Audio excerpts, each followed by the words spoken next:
They burned the Grand Master alive.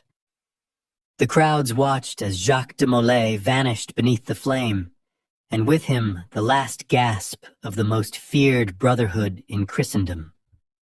Or so they thought. But across the hills of Auvergne, a rider was spotted, dressed in black marked with the cross, not red and white, black and blood. In the years that followed, more appeared, silent, disappearing as quickly as they came. They didn't chant or crusade. They didn't kneel. They watched, waited, and some say they never left. But let the fire die down now. Let the roar of execution give way to the soft rustle of old parchment and long-forgotten names. Because in the silence that followed the Templars' fall, something darker moved beneath the surface. You've heard of the Knights Templar warrior monks with iron discipline sworn to poverty wielders of immense power and even greater secrets.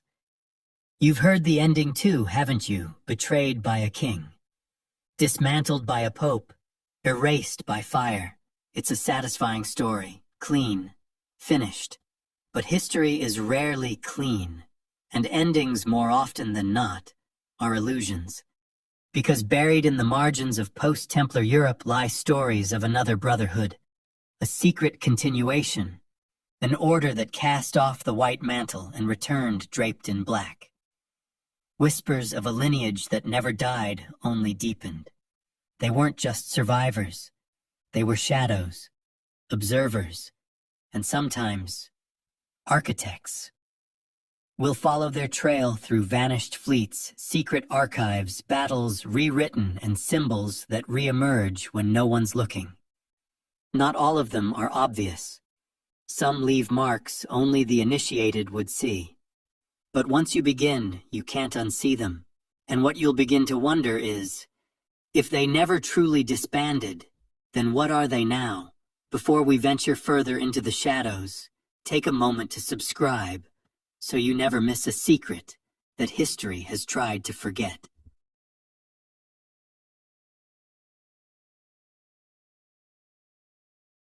The sun rose slowly over the Ile de la Cité that morning, as if reluctant to witness what was about to happen.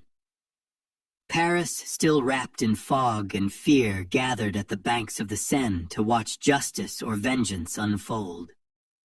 On a small island flanked by gray water, the last Grand Master of the Knights Templar stood defiant.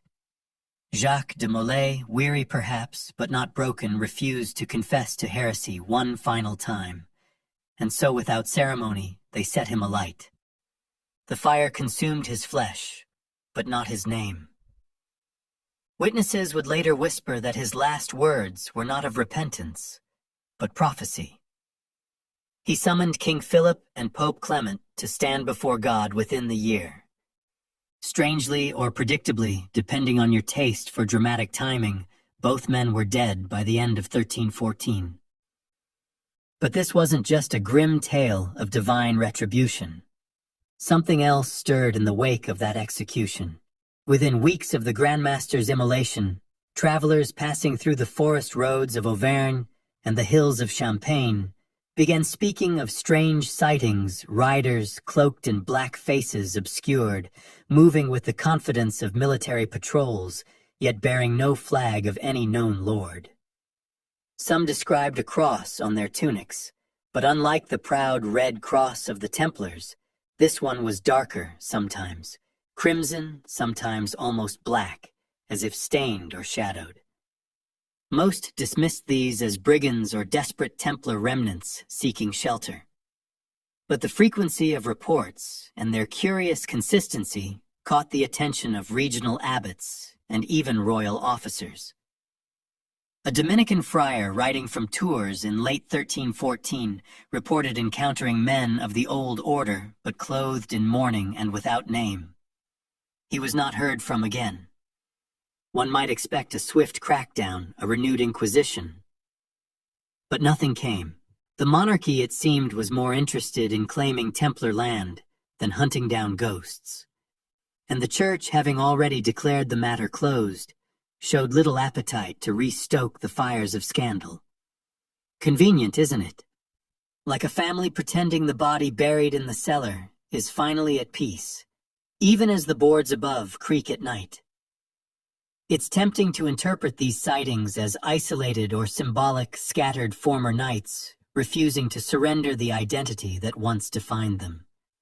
Yet scattered knights don't coordinate horse patrols through 3 provinces. They don't vanish as soon as they're spotted. And they certainly don't match insignias down to obscure regional heraldry that hadn't been used since the Crusades. One such account comes from a blacksmith's apprentice in Limoges, who swore under oath that a group of 5 armored men arrived at his forge late one evening offering silver for silence and requesting repairs to chainmail of a design not seen since Acre fell. They left before dawn. He found a strange seal impressed into the cooled ash near his hearth, a cross within a circle, and behind it a serpent curled inward. That symbol doesn't match any known Templar standard, but it does appear curiously in the margins of a 13th century Templar ledger found in the preceptory at Gisors, one of the order's most infamous strongholds. The page bears no title, only annotations in Latin. One phrase repeats Nigrum lumen custodet the Black Light Guards. Now it could all be a fiction, a case of collective grief manifesting as legend. But history rarely creates ghosts unless it's trying to bury something deeper. If de Molay's death was the closing chapter, why do the pages keep turning? It's also worth noting that while Philip IV seized Templar lands with gusto, a curious exception was the region around La Rochelle, the order's key port and naval hub. Ships vanished. Fortresses stood empty. Records simply stopped. If the French crown truly believed the Templars extinguished, why station royal troops there for the next decade, not to guard relics, not to secure towns, but to watch the sea? In the decades that followed, rumors of a Black Order would echo faintly across Europe, a name never formally given, but often whispered with dread or awe. Sometimes they were seen at night, sometimes during war, sometimes simply walking among pilgrims unnoticed, except by the few who knew what to look for. A pause in gait, a glance exchanged, a ring turned inward on the finger, and the timing. Well, you might remember that only 2 years after de Molay burned, an oddly well-funded group of knights resurfaced in the Iberian Peninsula. They claimed no allegiance, wore no crest,